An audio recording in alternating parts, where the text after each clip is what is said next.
up that chain. That's right. When you find a real business problem that can be solved with blockchain, it's like finding gold. I mean, not to be sarcastic about it, but I mean, there's some amazing things that can happen as a result of real success. I mean, a couple of use cases, in the advertising space, as you said, there are companies live in the market today that are deploying companies like MadHive who are saving advertisers 40 cents on every media dollar. That's a significant amount of media that can be reinvested, or funds that can be redeployed to bonuses or salaries or elsewhere.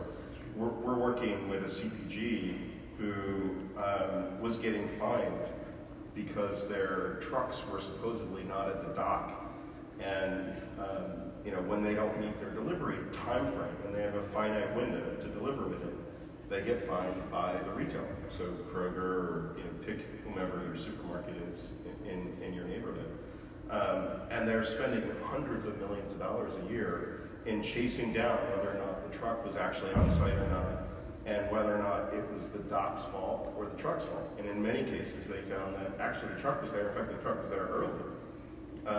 But they were still fined because the truck didn't get to the dock on time. Didn't get to the dock on time because there was another truck in its place that happened to be late. So, beautiful use case, right? Being able to pinpoint whether or not, using GPS data, the truck was actually there on time, and then reconciling any potential fines, or getting ahead of the fines and saying, oh, yeah, we were there late, and we'll just pay you. You don't have to worry about invoicing us. Now, usually I wear the blockchain advocate hat, right? I don't know what color it is. I don't want to get into that. But I'm going to turn it around a little bit and just say, but I mean, you could have a more efficient system of the centralized database. Right? Absolutely could. So why isn't that the solution? In many cases, it can be, right? And in this case, using smart contracts and having a decentralized system that can pull in GPS data that many companies don't feel trusting of releasing. So they want to have it in a secure structure, and they're not comfortable in today's regular database schemas. They wanted it to go into a place using smart keys and smart contracts. So there are a number of variables that made it a perfect use case. But you're right, if we didn't have to worry about the security of that first-party data and potential leakage of that first-party data, you could have very easily done it without blockchain cryptography. Well, and it seems like the move to, big data and data's the new oil and all of that has been the fad for 10 years, but that's tended to make us as architects kind of lazy and assume that we could always set up a data lake somewhere, right? That we could always answer all the political and privacy and security concerns about aggregating all of this data in one place. My friend Don Marty has a great line, which is, if data is the new oil, then data breaches are the new oil spill. And I think that helps crystallize for a lot of people why there's this concern. If you have to pull it all in one place, not only from a security perspective, but from a provenance perspective and an ownership perspective. No one wants to let one other party, especially a competitor, run the system of record, right? That keeps track of those types of things. Now, that may be, as a naive outsider, assume maybe that's less of an issue for American Express, but I'm guessing... Data leakage is less of an issue for American Express. We are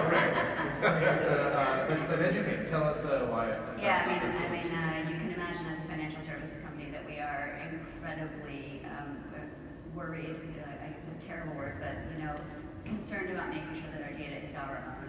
And our partners are too. I think data is the new currency. It is the most important thing we all have. We do not have external data lakes because we're a financial services company and we're very carefully regulated. So being able to have a secure place where we can have a centralized data repository that we share with our merchant partners, as an example, again, that has that is multi-tenanted in a way that we are certain that partner A cannot see partner B's data, but that we can see both. It's a pretty great construction for us. Now, can you share how many of the partners on either of the networks that you guys have set up, how many of these are truly kind of decentralized, so to speak, where you've got nodes kind of being run by independent entities, versus something that's bootstrapped on a single backbone or a single infrastructure? That is like the long-term goal. Everything that we've built is capable of being completely decentralized, 100%. Many of our partners are not quite there yet. So in some cases, we've spun up a node on their behalf right now. that we expect that over time they'll be able to take on themselves. We have other partners in proof of concepts or in other internal blockchain use cases that are at the point where they can spin up their own nodes. We have built a platform, a framework that we use for all of the use cases across the organization. We continue to improve it so that we don't have to start from scratch every time we have a new blockchain use case. And that allows for us to have that flexibility depending on who's able to do what. So the scalability is already built in, and we do have some partners that are all the way on the spin up your own node side. But I would say the majority at the moment are closer to between white glove, meaning we've pretty much done everything for them, to API SDK arena right now. In our world with our clients, unless it's truly open source and truly decentralized, we think generally it can be accomplished with a central database and doesn't need to use blockchain for trying. So all your projects involve independent nodes, independent networks, separate cloud environments, right? In some cases, they're separate cloud environments. In a few, at least one, it's all Google, but has the capacity to use more than one. It depends on what other players plug in and what cloud infrastructure they're using. But it sounds like at American Express, they've built this to do just that. So in our definition, it sort of meets the sniff test. Now, back to advertising for a bit. Compressing that Lumascape, right, there's a lot of different moving parts in there, right? Everyone thinks we're crazy. Well, are you tackling what is really just the couple of different use cases that are appropriate for blockchain tech, and most of the rest of that will still be centralized databases and different moving parts, or do you think there's a lot of other opportunities? And part of what I'm asking is, as blockchain technology itself evolves, will there be more use cases in ad tech to go and address? I think there will be more, and we'll figure out what those are. What we're trying to avoid is building another Lumascape with blockchain companies. But what the companies that I've been working with are doing is 100% looking at collapsing the stack. Now, does that say that you won't need a DSP? No, it means that the DSPs today will have to pivot. The challenge in all of that is What are DSPs? I'm sorry, demand-side platforms. The challenge in a demand-side platform like the Trade Desk or Google, for example, or Amazon now is launching their own to pivot, is that they have a responsibility to shareholders who are used to getting 8 to 15% of a media dollar.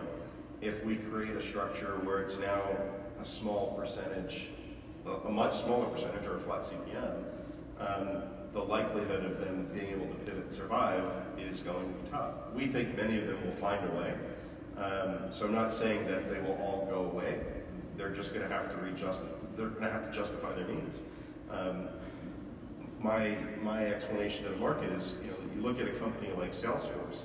Salesforce helps many multinational companies get sales done all over the world, but they don't take a percent of media. And in most other categories, you don't take a percent of the sale to get a deal done. And we believe that the same should be true for media.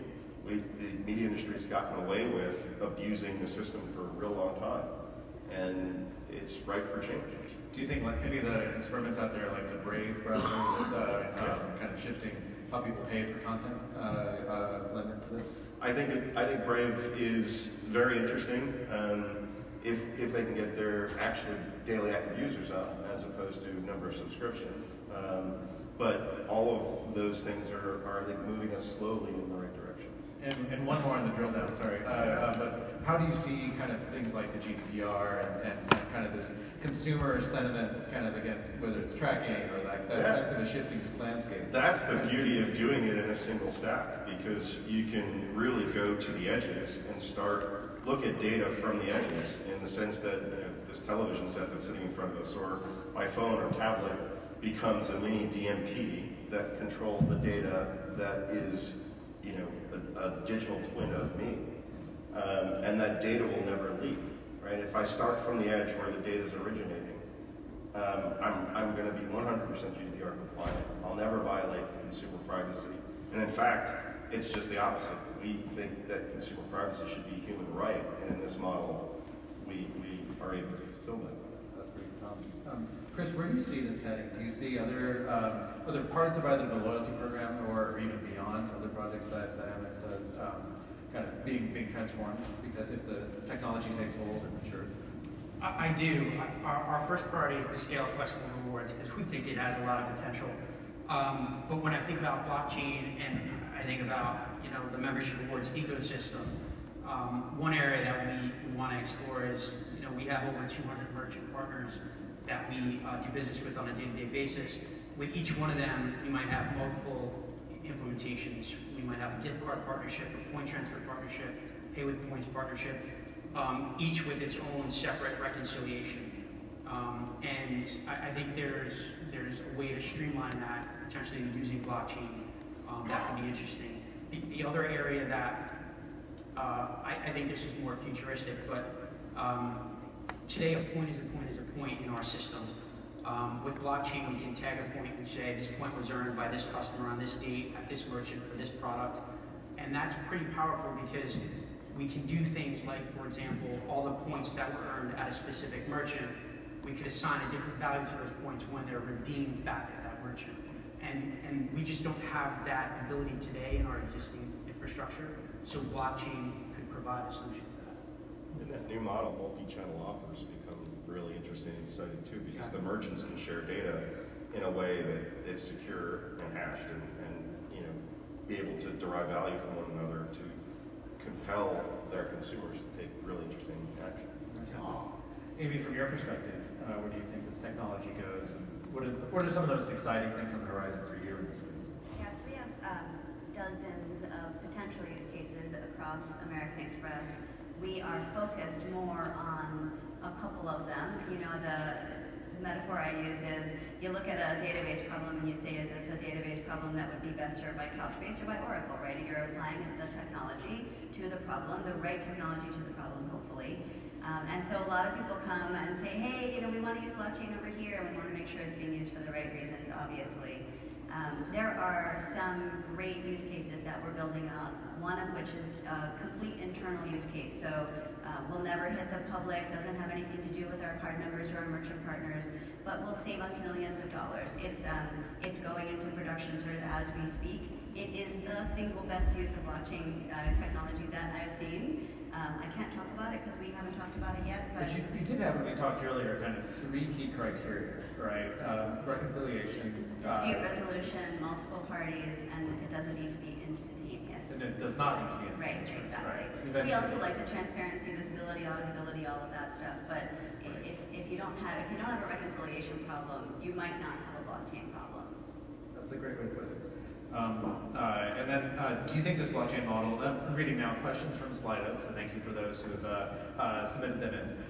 For Chris and Amy, do you think this blockchain model will work for the big enterprise merchants as well? Which I think they mean, what are some of the use cases perhaps on the merchant side that either touch yours or just would provide them value? Well, some of the merchants that were in our pipeline are very large merchants. For example, we had an implementation with ExxonMobil that was in market for about a month, where we were bonusing on premium fuel. Exxon is a pretty big merchant, so size doesn't matter really. Industry doesn't matter either. It doesn't have to be a consumer merchant. It could be focused on B2B. I really think that there's really no limits to that. And this is the place where when we were talking about what are the best, why is this a great use case for blockchain in particular? The smart contracts part of blockchain has been huge here, right? If we had to, every time we were working with a merchant and they wanted to set up a new loyalty scheme or rewards, get reward points for something, and we had to get all of our lawyers back out and everybody comes, we don't have to do that anymore. Now Box.com says, hey, I want to set up a new reward system. They do it within smart contracts, we're done. You just write some code. Right, exactly. So the scalability of that is significantly better than our previous system. Well, with that, I want to thank my panel for a really enlightening conversation, and thank all of you for some great questions. Thanks. Thanks.